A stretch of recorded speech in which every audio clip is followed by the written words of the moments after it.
இப்போ தாங்க மாவு ஆட்டி போட்டிருக்கோம். இது வந்து கலக்கிட்டு உப்பு போட்டு கலக்கிட்டு அப்புறமா செய்முறையை பார்க்கலாங்க, என்னென்ன கலக்கலான்ட்டு. இட்லி மாவு கலக்கியாச்சுங்க. இதை எடுத்து போட்டுக்கலாம் பாருங்கள். ஒரு 5 கரண்டி எடுத்துக்கலாங்க. மாவுலாம் கலக்கியாச்சு.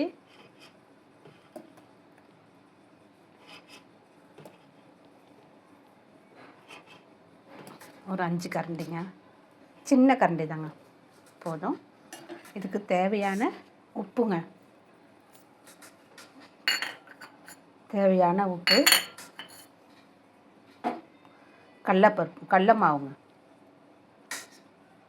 இப்போ தாங்க அரைச்சேன், அதனால தான் அந்த மூடியிலே போட்டுக்கிட்டாங்க. இதுக்கு தேவையான பொருட்கள் வந்து வெங்காயம், சீரகம், இஞ்சி, கொத்தமல்லி, கருவேப்பிலை, பூண்டு, பச்சை மிளகாங்க. இதெல்லாம் ஒன்றா போட்டு நல்லா நசுக்கி போடணுங்க. நல்லா நசுக்கி போட்டு அப்படியே அழகாக கலரி விட்டுணும்.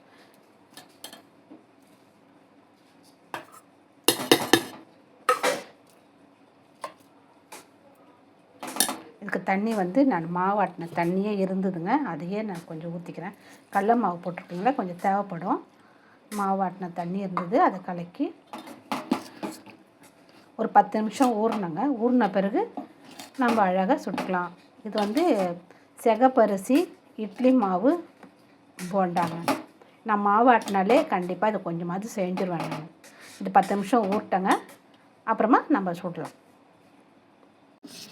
10 நிமிஷம் ஆன பிறகு மாவு நல்லா கரெக்டான பதத்துக்கு வந்துடுச்சுங்க. இதை நான் கை போட்டே கலக்கலைங்க. நான் ரொம்ப போட மாட்டேன், கரண்டியில் தான் கலக்குவேன். அழகாக கரண்டிலே எடுத்து போட்டுக்கலாங்க. குண்டு குண்டாக அழகாக இருக்கும் பாருங்க.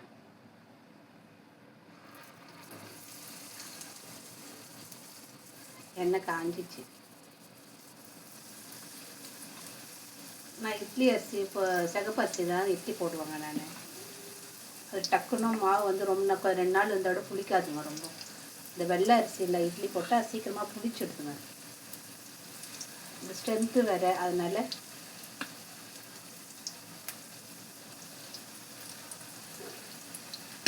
நல்லா இருக்குங்க. இது ரெடிமேடாக நான் செஞ்சுறேன், டக்கு டக்குன்னு போட்டுருவாங்க. சைட் டிஷ் கூட தேவையில்லை, சாப்பாட்டுக்கு இதே வச்சு முடிச்சுப்பேன் நான்.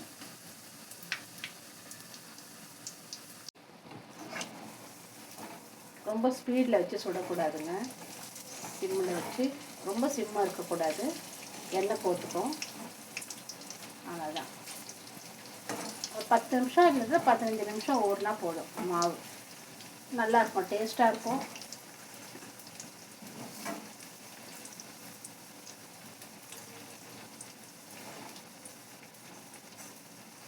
இது இரும்பு கடாய்ங்க. இது நான் எப்போவுமே இரும்பு கடாய் தான் மோஸ்ட்லி யூஸ் பண்ணுவேன்.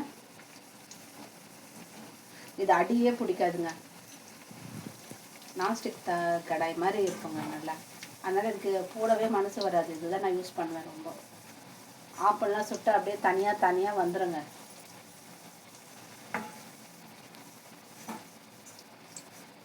ஒரு கரண்டி தான் ஊற்றினேன் பாருங்கள், எவ்வளோ பெருசாக இருக்குது பாருங்கள் போண்டா.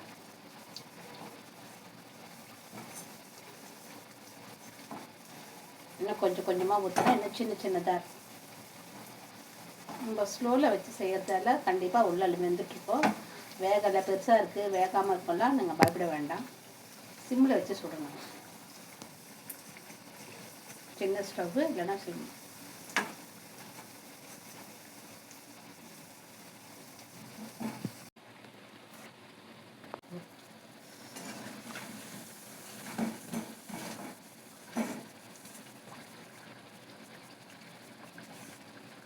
செவந்து போச்சு பாருங்க, அப்புறம் முறுமுறுன்னு வறுத்து பாருங்கள். இது 6 நாளும் முறுமுறுன்னு தாங்க இருக்கும். ஏன்னா நம்ம கடலப்பருப்பு போட்டுருக்கோங்களே, கடலப்பருப்பு நான் முழுன்னு அரைக்கல, கொஞ்சம் லைட்டாக ரவையை விட இன்னும் கொஞ்சம் சாஃப்டாக அரைச்சேன். நல்லா இருக்குங்க உள்ள. 6 பிறகும் முறுமுறுன்னு தான் இருக்கும். இது சட்னி வச்சு, ஒச்சக்கடலை சட்னி வச்சு சாப்பிட்லாம், இல்லைன்னா அப்படியே கூட சாப்பிட்லாம். நாங்கள் சாப்பாட்டுக்கு சைடாக வச்சுப்போம் நாங்கள் இதை.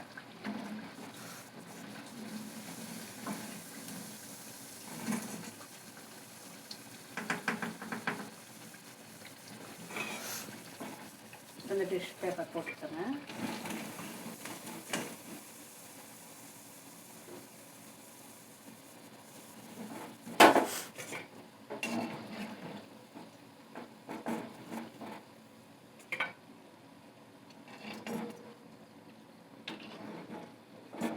கொஞ்சமாக தாங்க மாவு ஊற்றுனேன், அப்படியே பெருசாக வந்திருக்கு பாருங்கள்.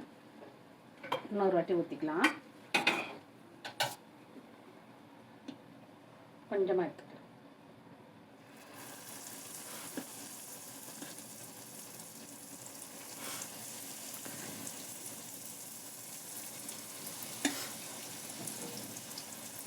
என்னோட மாடர்ன் கிச்சன்லாம் கிடையாதுங்க, நாங்கள் மிடில் கிளாஸ் தாங்க. நான்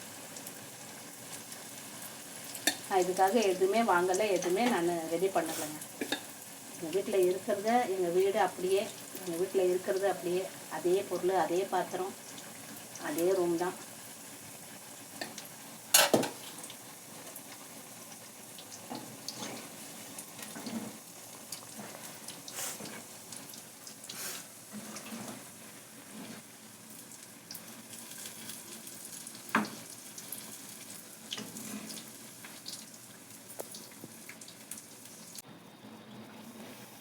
பாருங்கள் செவந்துச்சு, நல்லா இருக்குது பாருங்கள். கொஞ்சோண்டு சின்ன கரண்டி தானேங்க அது, இந்த பாருங்கள் சின்ன கரண்டி, இதில் பாதி தானேங்க ஊற்றுனேன், எவ்வளோ பெருசாக வந்துட்டு பாருங்கள். நான் சோடா மாவு போடல, எதுவுமே போடலைங்க. எனக்கு சோடா மாவு போட்டால் பிடிக்காது, அது எண்ணெய் போக்கணும்னு எனக்கு ஒரு தோணும், அதனால் நான் அது போட மாட்டேன். நான் 2 ட்ரிப்பு சுட்டுட்டேங்க, இன்னும் 2 ட்ரிப்பு இருக்குங்க. 5 கரண்டி மாவில் இத்தனை பேர் சாப்பிட்லாம் பாருங்கள், எவ்வளோ வருது பாருங்கள். இது சத்துங்க, நல்லா உளுந்து சத்து, செகப்பரிசி ரொம்ப சத்து, கடலப்பருப்பு, இஞ்சி பூண்டு, இதில் கெடுதியானது ஒன்றுமே இல்லை, எல்லாம் உடம்புக்கு நல்லது தாங்க.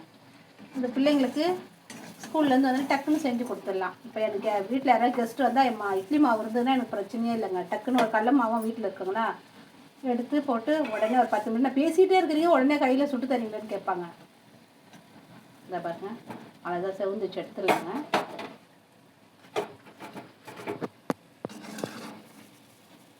இன்னும் இந்த மாதிரி ஒரு பாகம் வருங்க, ஒரு தட்டு வரும். எவ்வளோ இப்போ பாருங்கள் எத்தனை வந்திருக்கு, இப்போ 13 வந்திருக்குங்களா, 13 14 5 10 13 வந்திருக்குங்க. இன்னும் 13 வரும்னா இப்போ 26ங்க. தாராளமாக போகுது. 5 கரண்டி மாவுக்கு இவ்வளோ வர்றது பெரிய விஷயம் இல்லைங்களா. நம்மளுக்கு வயிறும் ரொம்ப சாயந்தரம் சாப்பிட்ட மாதிரி இருக்கும், பிள்ளைங்களும் குஷியாக இருப்பாங்க, சத்தானதுங்க. இதில் ஸ்வீட்டும் செய்யலாங்க, அது ஒரு நாள் நான் செஞ்சு காமிக்கிறேன். இதே மாவில் நான் ஸ்வீட் செஞ்சு காமிக்கிறேன். இதை சாப்பிட்டு பார்த்துட்டு எப்படி இருக்குன்னு கமெண்ட் பண்ணுங்கள். நல்லா இல்லைனாவும் சொல்லுங்கள், நல்லா இருந்தாலும் சொல்லுங்கள், தப்பு இருந்தால் நான் திருத்திக்கிறேங்க. என்னோடய வீடியோ பார்த்ததுக்கு ரொம்ப நன்றி, தேங்க்ஸுங்க.